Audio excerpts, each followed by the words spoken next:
हो चुके हैं। तो आज की वीडियो का टॉपिक है हमारी शेख हसीना पर ना दबाव डाले भारत, नरमी से आई पेश, अमेरिका ने की अपील। यार ये अमेरिका का ना मुझे कुछ समझ नहीं आता। जब शेख हसीना को पनाह की ज़रूरत थी, जब उनको कहीं पर एक तरीके से बसेरे की ज़रूरत थी, छुपने की जगह थी, यहाँ पर रहने की जगह थी, तब तो किसी देश ने उनकी मदद नहीं की। वो आई भारत, तो भारत ने ही उसकी हेल्प करी, अपने अपने यहाँ पर शरण दी और यहाँ पर रह भी, और अभी तक भी रह रही है।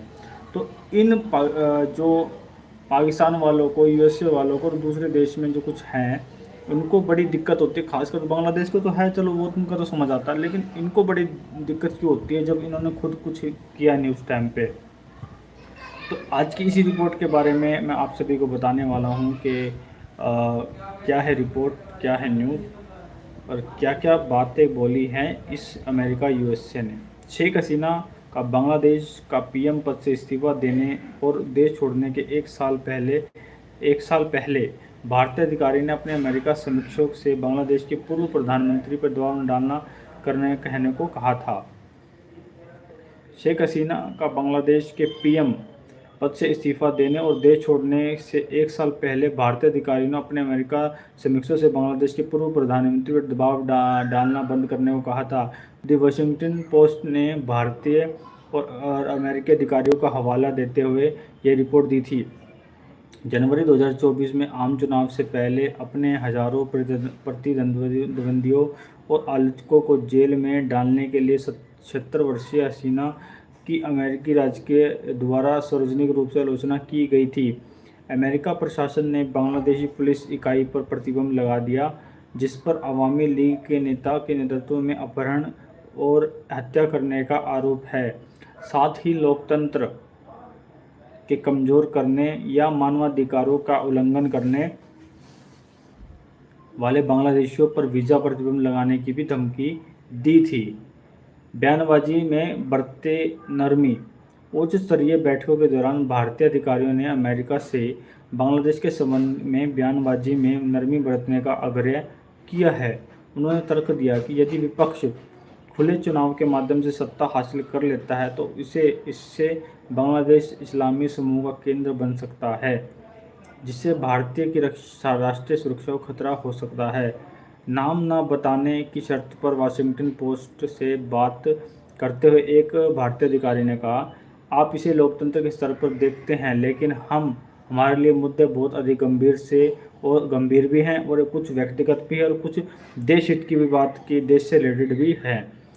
क्योंकि अमेरिका तो सिर्फ पॉलिटिकल व्यू से सोच रहा है ना, लेकिन हम इंडिया वाले तो इस चीज़ को बहुत अलग लेवल पे सोचेंगे ना, क्योंकि भाई हमारा तो हर तरीके से खतरा हो जाएगा।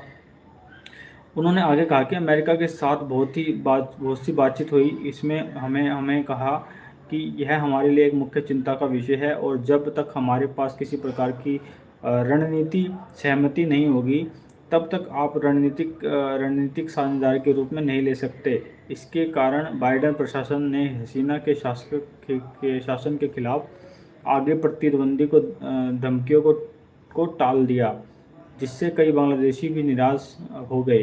हालांकि रिपोर्ट के अनुसार अमेरिकी अधिकारियों ने कहा कि यह एक सुनियोजित कदम था जिसका संबंध भारतीय लॉबिंग से था। क्या बांग्लादेश की स्थिति को गलत तरीके से संभाला गया है? सेना द्वारा लगाए गए कर्फ्यू आदेशों की अवहेलना, प्रदर्शनकारियों द्वारा प्रधानमंत्री हसीना के आधिकारिक आवास पर मार्च करने के बाद भारत भागने के लिए मजबूर होना पड़ा। एक अमेरिकी अधिकारी ने कहा कि बांग्लादेश में हमेशा संतुलन बनाने की जरूरत होती है, क्योंकि कई जगह पर ज़मीनी स्तर पर स्थिति जटिल है और आप अपने साझेदारों के साथ इस तरीके से काम करना चाहते हैं जो अमेरिकी लोगों की अपेक्षाओं के अनुरूप ना हो। जनवरी के चुनाव से पहले बांग्लादेश को कैसे संभाला जाए, इस बाइडेन प्रशासन में मतभेद सामने आए। मामले से परिचित लोगों ने दी वाशिंगटन पोस्ट को बताया कि तत्कालीन राजपूत पीटर हास और अन्य ने पूर्व प्रधानमंत्री शेख हसीना के खिलाफ सख्त रुख अपनाने का आश्वासन किया है। रिपोर्ट के अनुसार कुछ अमेरिकी अधिकारियों ने भारत के विरोध के बाद के परिणामों पर भी विचार किया, जिसमें बाइडेन प्रशासन से शेख हसीना पर दबाव कम करने का आग्रह किया गया था। तो ये थी कुछ रिपोर्ट शेख हसीना के बारे में, अमेरिका वालों के कुछ विचार जो बार बार कुछ ना कुछ उंगली करते रहते हैं। उनकी कुछ सुनता तो है नहीं, लेकिन फिर भी उंगली करने आ ही जाते हैं। तो नेक्स्ट वीडियो में आपसे फिर से मिलेंगे एक और न्यूज़ के साथ। तब तक के लिए बाय, गुड नाइट।